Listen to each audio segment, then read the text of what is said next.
Tapi kan itu belum dilakukan oleh Belum. kepolisian. Lah ini aja yang ini belum tentu berlanjut. Nah, kenapa ini ya? Lah, Yang paling sekarang- fresh ini ya. Yang paling fresh ini yang ini. Lah sekarang polisi melakukan penyelidikan. Ya. Penyelidikan nih. Tersangkakan Jampitsus terkait dengan cawe-cawe pasokan batu bara. Tapi sekarang kan kasusnya dilimpahkan kejaksaan. Yakin ini akan berlanjut? Yakin gini akan terbuka terang benderang? Kan kita belum tahu. Blackout juga nanti. Bisa blackout. Orang mereka udah berpelukan kan sekarang sedang dicari skenario bagaimana menyelamatkan muka masing-masing. Bukan menyelesaikan kasus. Kita lihat aja. Kalau ini mau selesai, harusnya kasus ini kasih KPK kalau menurut saya. Jangan sudah dicurigai ada keterkaitan Jampitsus di kejaksaan, kasus ini dilimpahkan polisi ke sana. Harusnya kasih ke KPK kalau menurut saya. Ada situasi memang dalam seminggu ini, bukan hanya seminggu ya, beberapa hari ini, awal-awalnya kita berharap terjadi pertarungan luar biasa ya. Artinya ya polisi silahkan memeriksa jaksa memeriksa polisi segala macam. Tapi sekarang kok dalam waktu yang sangat singkat, publik melihat lagi ada harapan bahwa akan tertangkap. Ya artinya kan kalau bukan sengketa, ketegangan antara dua institusi penegak hukum ini berlangsung dalam koridor hukum. Harusnya kan kita akan melihat berbagai kejadian di mana kebobrokan masing-masing institusi ini akan terbuka untuk publik. Sehingga menjadi perhatian presiden. Yang akan mendorong presiden untuk melakukan perbaikan di kedua institusi ini. Kan begitu kita harapan kita. Tapi dengan mereka pergi berpelukan, ya selesai sudah harapan itu kalau menurut saya. Itu hanya dalam waktu beberapa hari gitu. Ya, hanya hitungan hari. Itu yang akan jadi problem. Makanya kita dengar tiba-tiba bilang uang itu mau bangun jetty. Mau bangun pelabuhan nih pengusaha. Ya masa iya mau bangun pelabuhan titip ke orang? Jetty ya kan pengacara yang muncul itu kan? Bilang itu ditaruh di sana mau bangun jetty. Di mana ada pengusaha mau bangun jetty, uangnya dititip di sana. Di mana ada pengusaha bangun jetty, pakai uang cashnya. Pasti dia putar bank dong. Ngapain dia pakai ekuitasnya dia? Logika kan? Dengan nominal sebanyak itu Dengan nominal sebanyak itu. Dititip di orang lagi. Itu kan jelas-jelas mau nipu kita semua kalau menurut saya gitu loh. Nah, nanti kita lihat lagi. Katanya sempat FBI diturunkan untuk meriksa dolar itu. Jangan-jangan besok dibilang, dolar itu palsu. Dolar itu hanya hiasan rumah. Kan bisa aja terjadi. Lalu emasnya, ini emas hanya swasta nih, hanya disepuh, bukan logam mulia murni. Apa yang nggak bisa terjadi? Kan lagi bingung tuh mereka mau diapain tuh barang. Sejauh ini kan kasus seperti ini kan sudah banyak juga ya. Dan pada ujungnya kan ditutup. Ya itu yang akan kita lihat. Saya tidak punya harapan bahwa kasus ini akan dibongkar habis-habisan. Kecuali kita melibatkan KPK ke sana. Sebagai pihak independen. Tapi kemudian pertanyaannya, KPK-nya independen nggak? Ketua KPK sekarang itu kan ditunjuk presiden yang sebelumnya. Yang melanggar etika. Bahwa seorang presiden hanya boleh memilih satu kali dalam pemilihan pimpinan KPK. Dan dia kan dari polisi. Apakah dia tidak punya katakanlah jalur komando nih dengan Kapolri? Kan kita nggak tahu. Polisi aktif ya? Polisi aktif. Nah, bisakah kita berada pada KPK? Nanti kita lihat. Saya nggak mau suzon. Tapi lihat saja nanti. Karena di institusi KPK selain ketuanya kan juga para penyidik dan segala macam itu juga kebanyakan dari polisi. Polemik penanganan kasus kembali memanas. Anggota DPR RI Dedi Yefri Sitorus mempertanyakan mengapa perkara ini tidak diserahkan kepada KPK dan menilai pengusutan seharusnya tidak berhenti pada pelaku di lapangan, tetapi juga menelusuri hingga ke akar persoalan. Menurut Dedi, transparansi dan penegakan hukum yang menyeluruh menjadi kunci untuk menjaga kepercayaan publik terhadap proses hukum yang sedang berjalan. Sangat mudah dinormalisasi. Ada harapan di publik yang begitu besar ya, termasuk sebelum 2000 waktu Pilpres dan segala macam, itu adalah terkait dengan RUU perampasan aset. Nah, sikap DPR sendiri bagaimana sebetulnya? Kalau DPR saya nggak bisa merepresentasikan DPR. Kalau kita mendukung undang-undang perampasan aset itu, tapi dengan ada syarat. Kalau jaksa sama polisi masih kayak begini apa kita kasih? Kalau saya pribadi nih, ya partai belum, tapi jelas kita mau bahas itu. Tapi dengan dengan kondisi penegak hukum kita kayak begini, hakim kita kayak begitu, pengacara kayak begitu, yakin kita mau kasih? Gimana dong?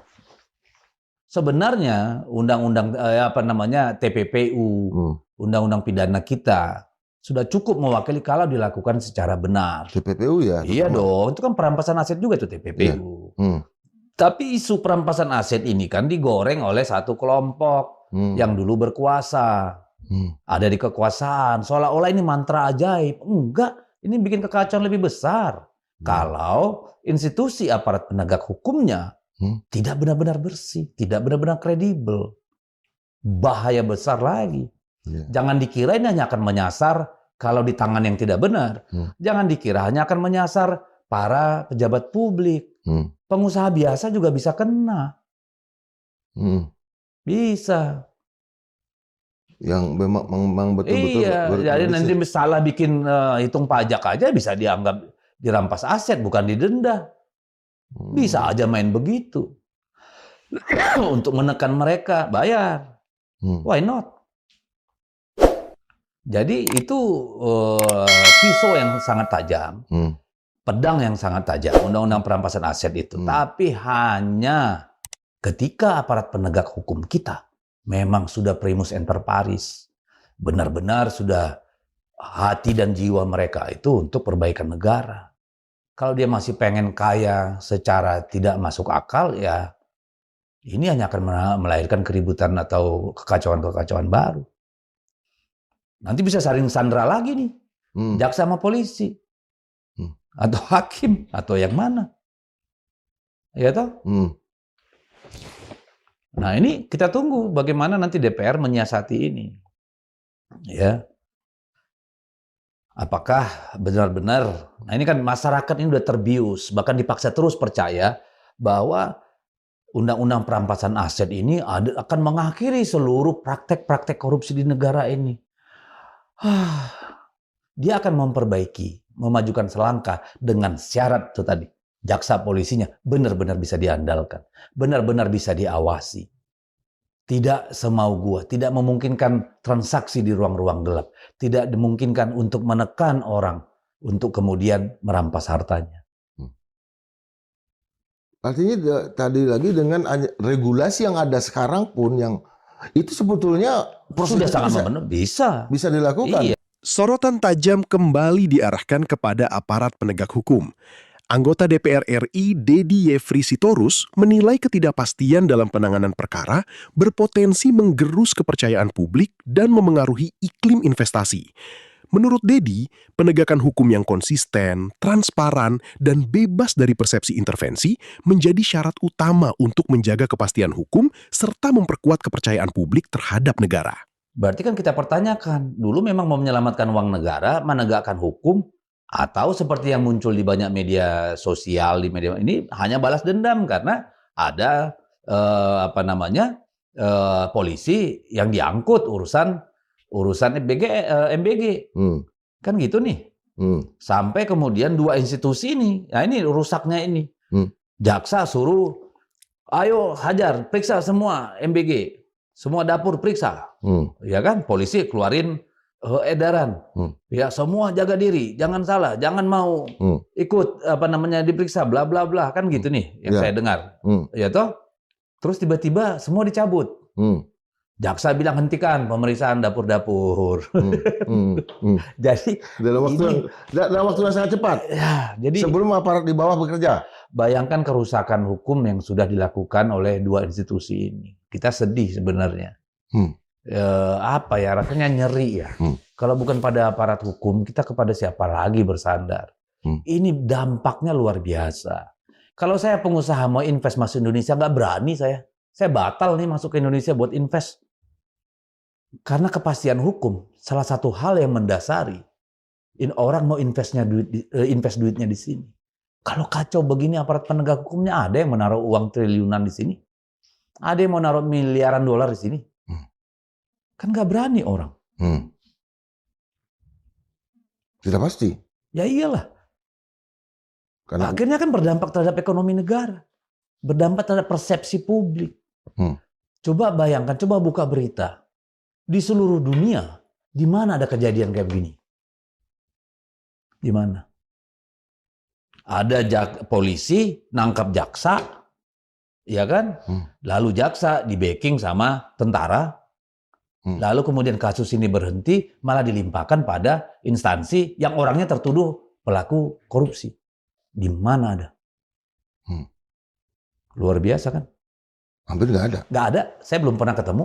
dalam sejarah. Iya, dalam sejarah. Sampai kayak dalam situasi perang tuh di Polri dan di Kejaksaan, di rumahnya Jampitsus.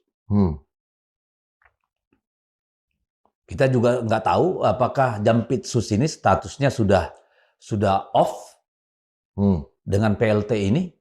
Ada nggak surat pemberhentian, kepres pemberhentiannya sampai hari ini? Informasi yang kita dapat kan belum katanya, belum merasa dipecat. Ya itu, makanya kan serba nggak jelas. Jadi inilah yang menurut saya pertaruhan sangat besar. Ya, yang dipicu tadi soal batu bara ini kan itu sebenarnya pemicu. Iya kan? Ini menjadi taruhan penegakan hukum terhadap pemerintahan Presiden Prabowo. Ini nggak bisa Pak Presiden nganggap ini main-main. Harus diberesin urusan ini. Dan kalau diberesinnya dengan cara dengan cara kong kali kong, nanti yang menderita reputasi presiden. Ya, untuk misalnya KPK yang ambil alih ini, ketidakpercayaan juga terjadi terhadap KPK. Tentu harus dilakukan perubahan. Apa Ya daripada dikasih ke jaksa orang udah pasti ini akan ada rekayasa hukum. Berarti Perdebatan soal RUU perampasan aset kembali memanas. Hukum, Anggota DPR RI, Dedi Yefrisi Torus, menilai aturan tersebut tidak boleh dipandang sebagai solusi instan pemberantasan korupsi.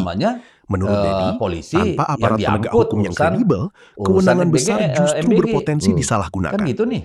Ia menegaskan pembenahan integritas institusi penegak hukum harus menjadi prioritas agar penegakan hukum berjalan adil, transparan, dan akuntabel. Semua dapur periksa. Terima kasih sudah menonton. Polisi keluarin Jangan lupa edaran. like, komen, Ya dan semua jaga subscribe. diri. Jangan kalah. Sampai Jangan jumpa mau kembali. ikut